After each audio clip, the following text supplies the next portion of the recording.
Just a little update on where I'm at building this radio. I've been on quite the journey of learning how to build a power amplifier, the switching logic, get everything working so that I can get this full break-in CW working. I've hit a few snags along the way. I'm about to do a bit of re-engineering, so I thought I would just show where I got to, and then before I take some of this out and rebuild it. I think in the last video I had worked on some of the switching logic. I think I had the side tone running and the mute circuit for the amplifier, which comes in here, a little transistor. And that all kind of still works.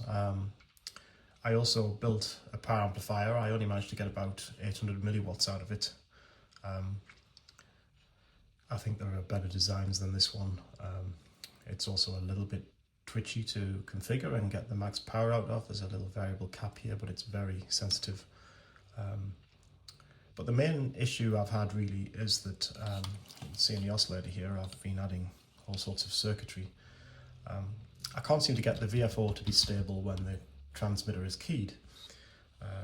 What seems to happen is that the key goes down, the varactor is changed, the frequency moves, and then when I release the key, the varactor is released back to where it was. The VFO is still running, but it's at a slightly different frequency than it was at the beginning.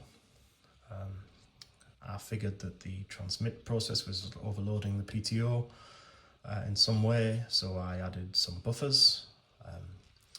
I added a pad. I tried reducing the drive to the PA. I worked on the power system. There was some interesting things to do with the way that I'd routed the power to the transmit board versus the amplifier. It was actually going through the amplifier and the transmit board was pulling the amp a little bit. Actually, and that caused a little bit of a thump in the audio, which I also repaired. But yes, whatever I try, I can't seem to get this frequency to be super stable. It moves around during keying. The bright spot is I ran this on a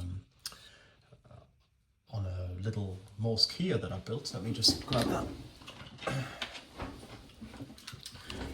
I built this little Pi Pico Morse keyer, which effectively sends my call sign as a beacon signal. And I ran the whole thing through the NVED half wave, and the first signal that was picked up was somewhere in Dresden, 1,000 kilometers away on 800 milliwatts. So from that perspective, fantastic. It was a good moment. I got the transmitter working. But what I find is that I can't actually guarantee which frequency I end up sending on. I can tune the radio, use the spot key, set a frequency that I want to transmit on, run it, and then the beacon network reports something very different. And I can see it on the oscillator, which I also have added here. I've wired in an extra connector so I can see the frequency of the radio. So yeah, some good moments, some good stuff working. This is the first transmitter I've ever built. But yes, I have begun to suspect that this permeability tuned oscillator it's just very tricky. It's very tricky to keep it stable.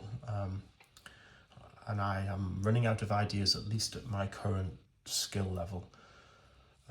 So what I've decided to do, I'm going to take off this power amplifier and I'm going to put a crystal control in. I'm going to put a crystal in here because one of my end goals with this was to learn Morse code and make my first ever contact using a radio that I'd built.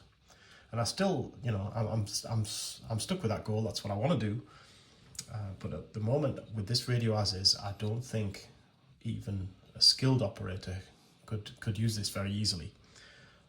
So if I put a crystal control in here, I'm hoping to rebuild the PA as well and get a little bit more power out of there. So I'm going to keep the switching logic. The mute of the audio is fine. All the Morse switching is good.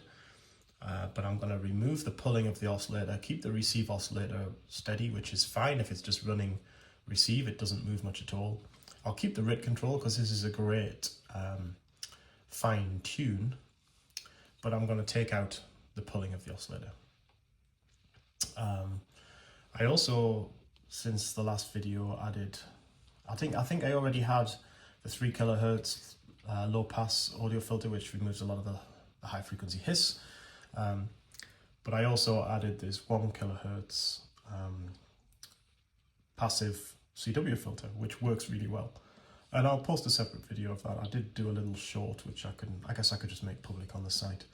I have to add a little bit of, the focus going with my finger there. I had to add a little bit of preamp here to drive this more effectively, but it's really good. And it helps pick out the CW from the noise on the 40 meter band. Yeah, so that's where I'm at. I'm going to go away. I've got some time today. I'm going to go away, start removing pieces, leave some of the logic in there, and we'll see where we get to. The other thing I should mention, I did have a stable multivibrator oscillator for the side tone, and at some point I suspected that it was causing some interesting issues. So I, against design principles, I put in the first IC, which I didn't really want to use any IC logic, but there it is. It's a 385 op amp running at about 600 hertz, I think. And it basically, it didn't solve anything. It works just as well as the multivibrator did, except it's a square wave and it's got a bit of a nicer tone. So yeah, I'll probably keep that. I suppose if I was being purist about it, I could take that out and put the A-Stable back in, but it works. So for now, I'm just going to leave that there and we'll see where we get to. But yeah, that's it for the update. That's what I'm going to do. I'll do a separate update about this little CW beacon, which is quite a nice little project. It's just a Pi Pico with a little bit of code to key the radio like it's a beacon. On 40 meters, you can't really use beacons very much, not for extended periods of time. It's not really recommended, but it's been fantastic as a quick check. I can find a quiet part of the band, run it for a couple of minutes, and see the results on the reverse beacon network. So that's been great as well. But I'll perhaps describe a little bit more in detail how that works in another video. That's all for now.